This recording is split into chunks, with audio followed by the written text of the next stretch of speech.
Hello everyone, नमस्ते प्यारे बच्चों। आज मेरा टॉपिक है स्थायी तथा परिवर्तनशील पूंजी खाता में अंतर। अंतर का आधार स्थिरता। स्थायी पूंजी खाते में पूंजी की राशि सदैव स्थिर रहती है। परिवर्तनशील पूंजी खाते में पूंजी की राशि सदैव परिवर्तित होते रहती है। अंतर का आधार खातों का शेष।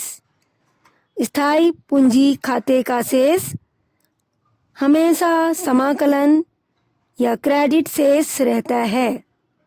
परिवर्तनशील पूंजी खाते का शेष क्रेडिट शेष रहता है, किंतु कभी कभी साझेदारों के आहरण अधिक हो जाने पर इस खाते में विकलन शेष भी हो सकता है। अंतर का आधार पूंजी खाता लेखा। स्थायी पूंजी खाते में केवल पूंजी का ही लेखा किया जाता है।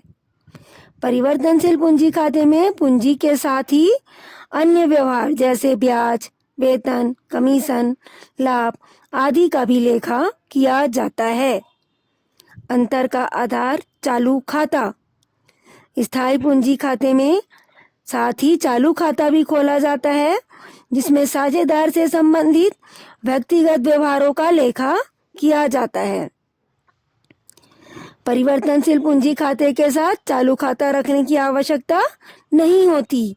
परिवर्तनशील पूंजी खाते बनाते समय पूंजी खाते में ही साझेदारों से संबंधित अन्य व्यवहारों को भी लिख दिया जाता है, जैसे पूंजी पर ब्याज, आहरण पर ब्याज, वेतन, कमीशन, लाभ, हानि, इनका लेखा भी पूंजी खाते में ही किया जाता है। अंतर का आधार शेष परिवर्तन। स्थायी पूंजी खाते का शेष सामान्यतः प्रतिवर्ष स्थायी रहता है। अतिरिक्त पूंजी लगाने या निकालने पर शेष बदल सकता है। अर्थात जब कभी भी स्थायी पूंजी खाता बनाते हैं तो इस पूंजी खाते में केवल साझेदारों के पूंजी को ही लिखा जाता है। जब कभी साझेदार अतिरिक्त पूंजी लगाता है या साझेदारी से पूंजी निकालता है, तभी इसकी पूंजी परिवर्तनशील होगी। परिवर्तनशील पूंजी खाते में का शेष प्रतिवर्ष बदलते रहता है। बच्चों, यह क्वेश्चन बहुत ही इम्पोर्टेंट है जो एग्जाम में प्रतिवर्ष आता है। स्थायी पूंजी खाता तथा परिवर्तनशील पूंजी खाते में अंतर। अब मैं आपको इसके साथ ही आज अपना ये टॉपिक खत्म करती हूँ। उसके पहले नए साझेदार को न्यूनतम लाभ की गारंटी कैसे दी जाती है, ये भी इसी टॉपिक में बताती हूँ। कभी कभी पुराने साझेदार नए साझेदार को गारंटी देते हैं कि उसे एक निर्धारित न्यूनतम राशि लाभ के रूप में अवश्य प्राप्त होगी।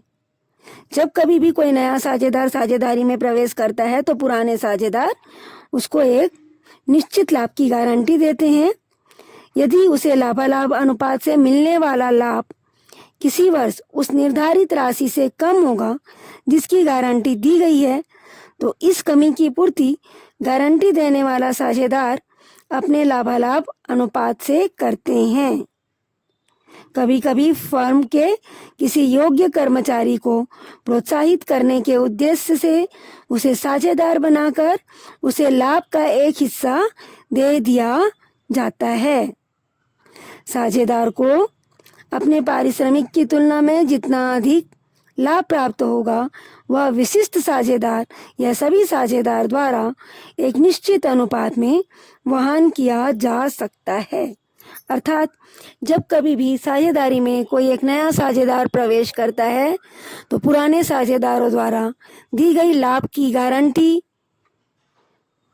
से यदि नए साझेदार को कम लाभ प्राप्ति होता है तो पुराने साझेदार अपने लाभ को कम करके इस साझेदार को या नए साझेदार को लाभ की प्रतिपूर्ति करते हैं। बच्चे, मिलते हैं नेक्स्ट टॉपिक पर।